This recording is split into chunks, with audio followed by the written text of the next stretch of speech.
예, 이렇게 범죄 행위로 볼 수 있는 정황이 뚜렷한 자료를 검찰이 수사를 하지 않고 청와대에 그대로 반납했다는 것만으로도 문제는 심각합니다. 그런데 주목해야 할 부분은 그 시기입니다. 검찰이 청와대에 문건을 돌려보냈을 때는 2014년 5월로 원세훈 전 국정원장이 대선에 개입한 혐의로 기소돼서 1심 재판을 받던 때입니다.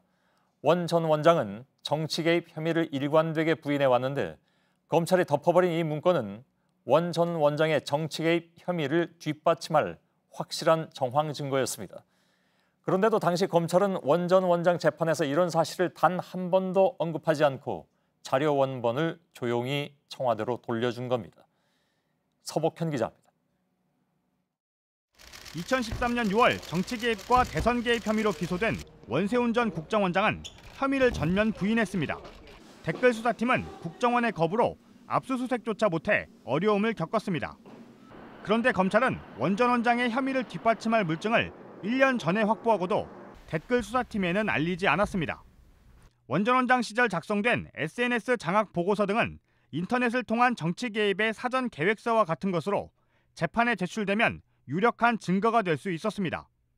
특히 700여 건의 문건을 청와대에 반납한 2014년 5월은 원 전 원장의 1심 재판이 진행 중일 때였습니다.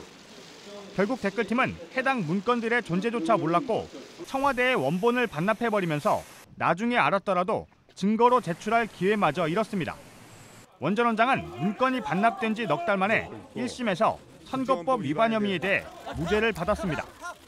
당시 법무장관이었던 황교안 전 대통령 권한대행은 원 전 원장에 대한 구속수사는 물론 선거법 위반 적용까지 반대했던 것으로 알려졌습니다. 이에 따라 문건 반납이 황 전 대행 등 당시 수뇌부의 의지에 따른 것이 아니냐는 의혹이 제기되고 있습니다. JTBC 서복현입니다.